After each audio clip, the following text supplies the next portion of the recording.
Kia ora, good evening. Welcome to Central News for Monday, the 26th of May. I'm Hilary Entwistle. Bay of Plenty business people have the opportunity to discover the latest innovative technology at the 2014 Technology for Smarter Business Expo this week. On at Bay Court on Thursday, the expo, facilitated by Priority One on behalf of the Western Bay ICT Cluster, provides a one-stop shop for business people to discover new technology that can reduce overheads, increase productivity, lift company profiles and help build staff knowledge. More than 20 companies will be exhibiting at the expo, with all stands having a strong focus on products and services to maximise business potential. This includes the latest solutions to manage information, enable better discussion making, streamline business process and work remotely.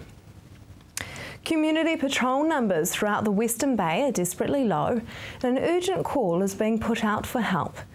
BOP District Representative Shirley Vincent says patrols in Tauranga, Mount Maunganui and Bethlehem are almost non-existent. Shirley says finding volunteers has been an ongoing issue since Community Patrols New Zealand launched in 2001, despite growing proof of its effectiveness in helping reduce crime. An exception to the issue and proof of Community Patrol's importance is Katikati, currently boasting about 40 members.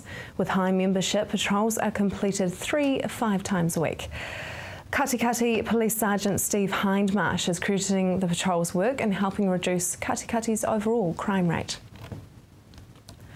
It has now been confirmed that Safe Water Alternative New Zealand Incorporated's application for an interim hearing will be heard on Friday, the 20th of June 2014. The interim hearing will take place at the High Court in Hamilton and begin at 10 a.m. At this stage, it is unknown whether a decision will be made by the judge on the day or at a later date. The date for the substantive court case will be set after the interim hearing has finished.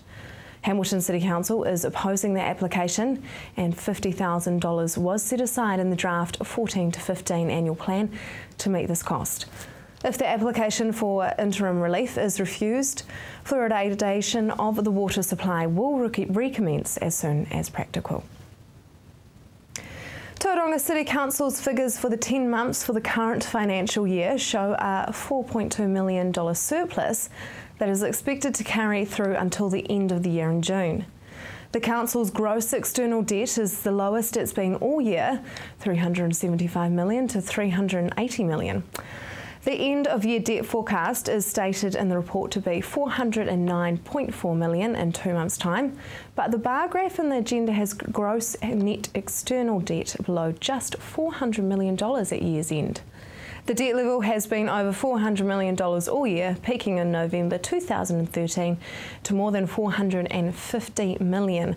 It remained at about $400 million since December before dropping for April.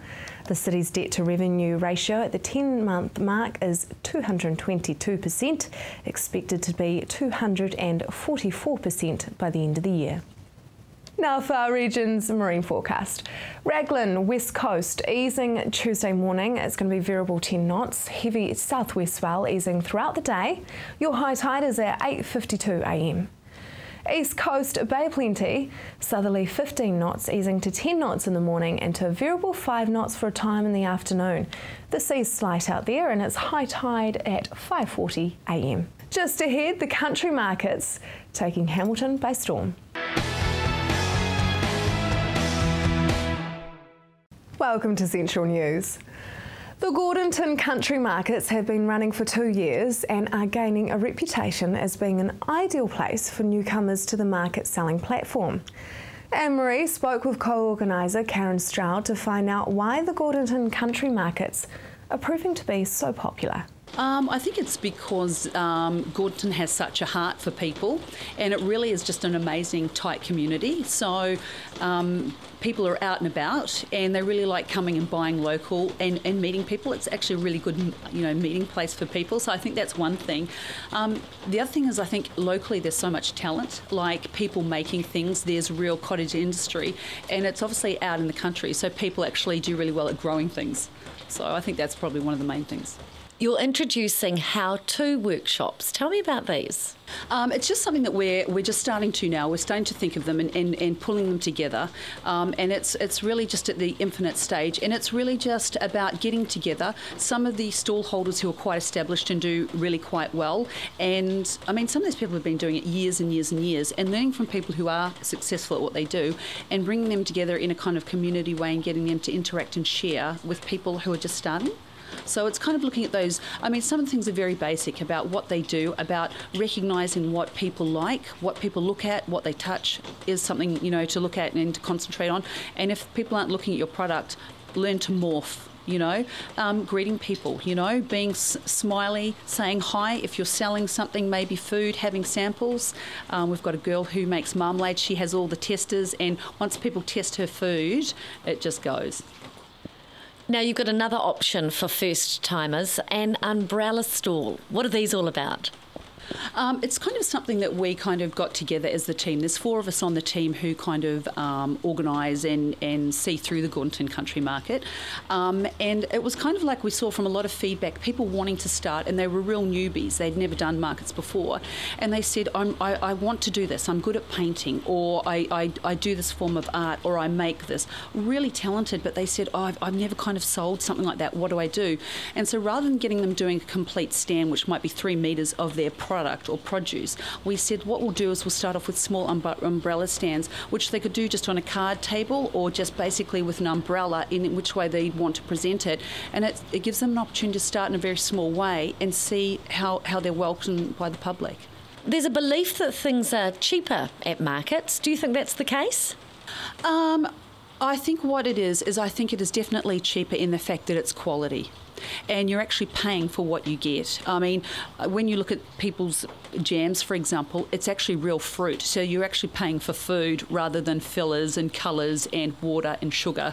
You know, you're actually paying for fruit, which they're making at home. So it's really a case of you're really at the first place. There's no middleman. These people are, what they make is what they're handing over. So they're knitting the products, they're making it, all the beautiful beauty products that they do, they're doing the ingredients themselves, and so they know their cost, and they're giving them to them with their own markup, not a middleman. So I mean, in that way, it is cost effective. The Gordonton Country Markets are held in the grounds of the Old Gordonton School on the second Saturday of every month from 8:30am to 1pm. For more details, go to their Facebook page, facebook.com/Gordonton Country Market. There is a growing awareness of how a house should perform when it comes to heat efficiency. More and more people are having their houses assessed, but how do we know the information we're getting is the right information? So the Home Performance Advisor Certification Program was established last year with between 3 organisations and then another 3 individuals.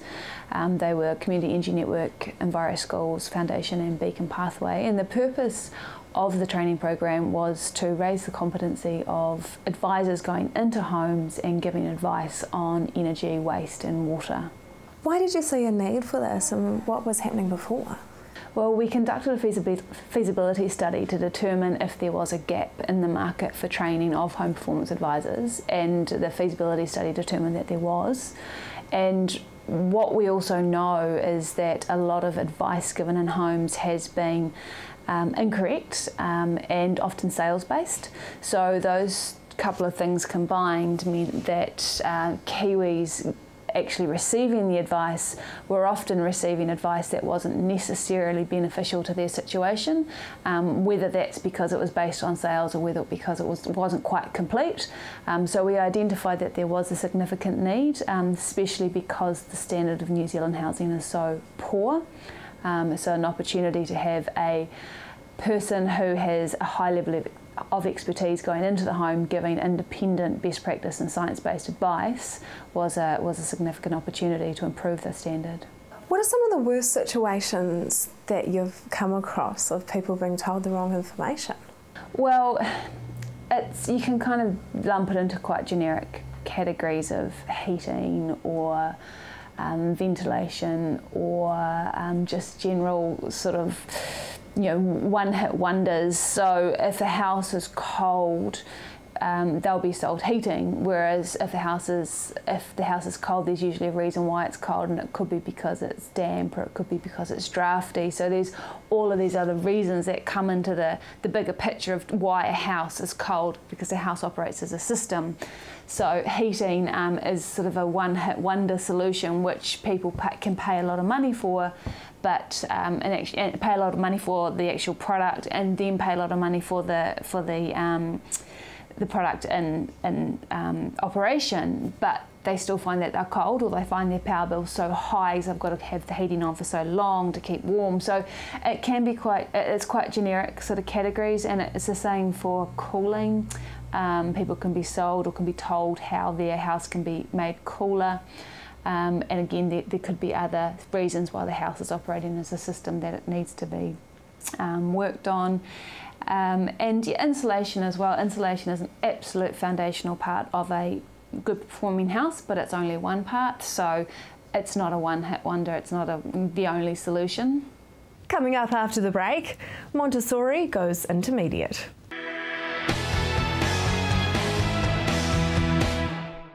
Welcome back. The Waikato Montessori Centre can now educate students from age 3 to 12 after opening a building to accommodate intermediate age pupils. Anne-Marie spoke with Head of School Diane Barner to find out more about the Montessori education philosophy. It's our ultimate gift to the children. In that last 3 years with us, in that plane of development, they're starting to take real ownership of their own direction and learning. So by the time they leave here, they are very self-reliant, and they know more about their place in the world and where they might go for their future. So they're more able to make those decisions, those big decisions they need to make when they get to high school. There's no Montessori high school situated in the Waikato, is there? No, unfortunately there isn't. How many students will the Waikato Montessori school have over the intermediate level? At this stage, probably no more than 15. So we're quite small. Tell me about the Montessori educational philosophy. How does it differ from the mainstream? From the mainstream, what we start at 3 years old, really, and we have such a belief and commitment and respect for the child's natural willingness and want to learn and develop for themselves. So we have sensitive periods that we also believe from scientific research that children are going through. And we base our curriculum on the sensitive period for the child individually. Each children grow and develop at their own pace. So we deliver an individualised program right from the age 3 up until 12, and it's an integrated curriculum so that we have the whole intellectual, emotional and spiritual side of things delivered on an individual basis. But it still covers the basics of reading, writing, arithmetic? That's standard, yeah. Yeah. Tell me how the physical resources help children come to grips with, say, something like a math concept. It's fundamental, really, especially for a young child where they are getting to grips with understanding of numbers. They need to understand what does a quantity look like in terms of feeling the quantity. So you're working with all of their sensory perception as well as their visual.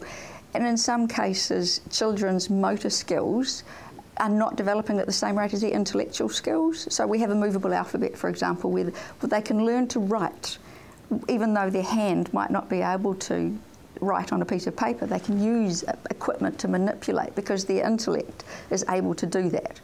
So it's not, separating out their muscular development from their intellectual development. What do you hope to achieve next? Really, we're going to consolidate in the short term, and then after that we will look at more parent support for the younger children. For more details on the Waikato Montessori School, go to goldenbeads.org.nz. Conservative Party leader Colin Craig was in town last week on the campaign trail. I caught up with him at Grey Street Studios to find if there's been any interest for local candidates. Yeah, look, it's a great area for us. We're working through the candidate process at the moment. Expect to announce who they will be early next month. But it's a very conservative area, and people love what we talk about. They think it's really matches with what they think. So a really, really strong area for us, and we do expect to do quite well during the election. And what about Waikato? Oh, absolutely. Yeah, we'll be standing candidates in every electorate across the country. It's our expectation that we'll do very well in rural areas, as we did last time round. As the majority of your party is based in Auckland, do you think you've got a big job on your hands campaigning to get that rural vote? It's interesting because we did start in Auckland, but now most sign-ups are not from Auckland. Last election, we got most of our votes from rural areas. So I think the connection with the rural community is they really identify with the values. Here's a party that believes that parents should run families, that doesn't agree with the ETS, that thinks farmers are the backbone of the country, and of course they love that and they vote for it because I think they see their values in what we're standing for, they like our policies, and they think actually we'd probably give National a bit of a backbone and get them back on track. One of your party principles is a belief in the division of government responsibilities between central and local government. There has been a lot of talk of amalgamation in our centres. If the government that you were voted in with pushed amalgamation, would you stand by them and enforce it on people? Look, I think enforcing an amalgamation on anyone is it's actually the wrong way to go. We shouldn't do it. Where I come from, which is the Auckland Super City, now governing a third of New Zealanders, was done against the wishes of the people. In fact, there was special legislation written to get around having a public vote. I think it's totally out of order for any government to decide to change the way people are governed. It's a decision that should be made by the people, and without the support of the people, it just frankly shouldn't happen, and we won't be supporting any amalgamation that doesn't have a mandate from the people themselves. You'd like more controls on alcohol, gambling and drugs. Can you tell me about that? Yeah, let's be clear on that, because at the moment National are doing this, we're going to stop legalising, legal highs for now. They're saying 18 months. But what that clearly means is after the election, they will be introducing legal highs. Now, we stand in the opposed to that. We think it's the wrong thing to do. We think that we need very clear laws about it. We need enforcement. There are people who have addictions and problems already, and we need to provide good services to actually help them get off these substances. But these substances are greatly harming families in the community, and I don't think it's good enough for us to just sit back and say, oh, well, yes, everyone can do what they want to do. I think you have to draw a line when doing what you want to do harms others around you, and I think we have to be very clear that the message that we said, say no to drugs, is still right, and we should still be hard behind that message, making sure that we're protecting our communities. Just ahead, State Highway 48.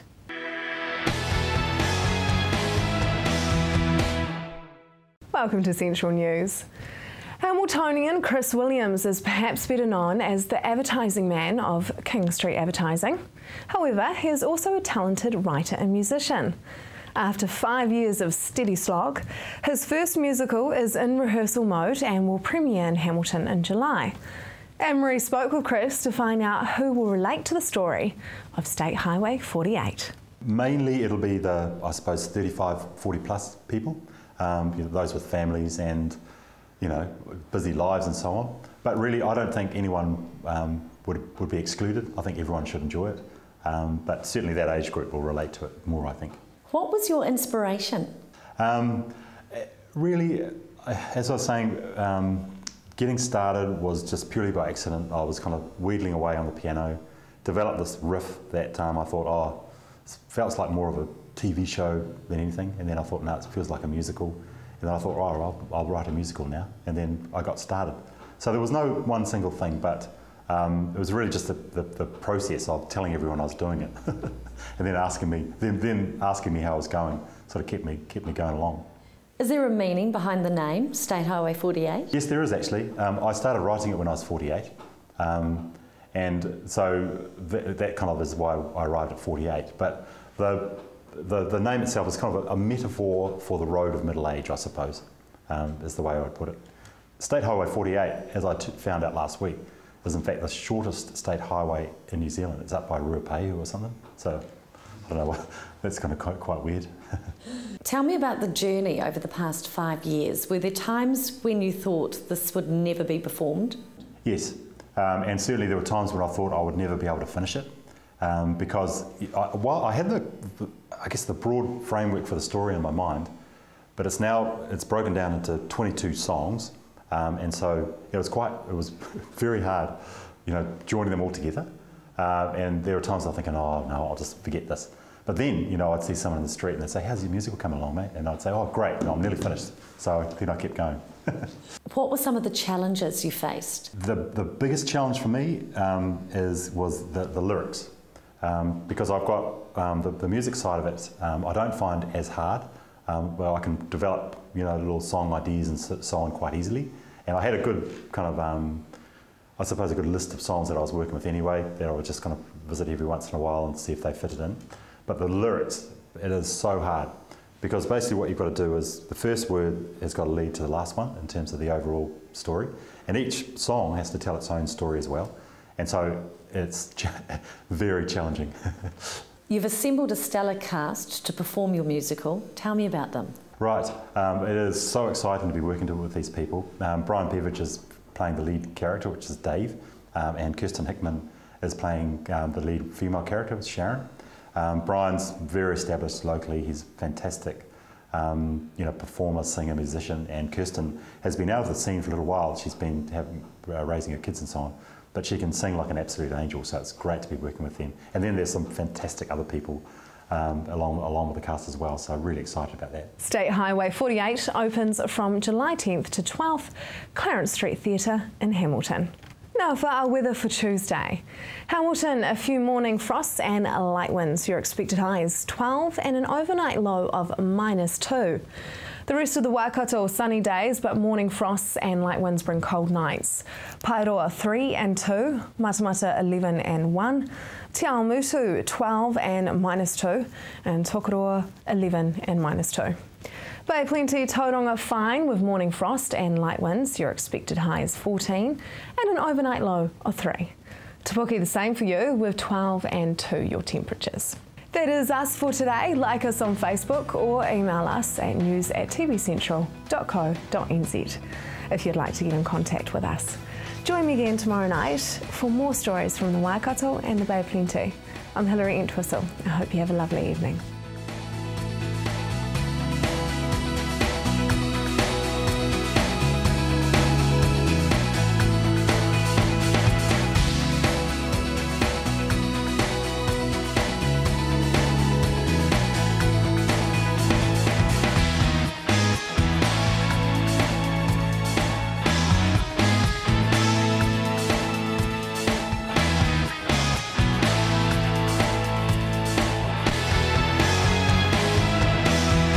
This has been an Alpha Media production, a division of Television Media Group.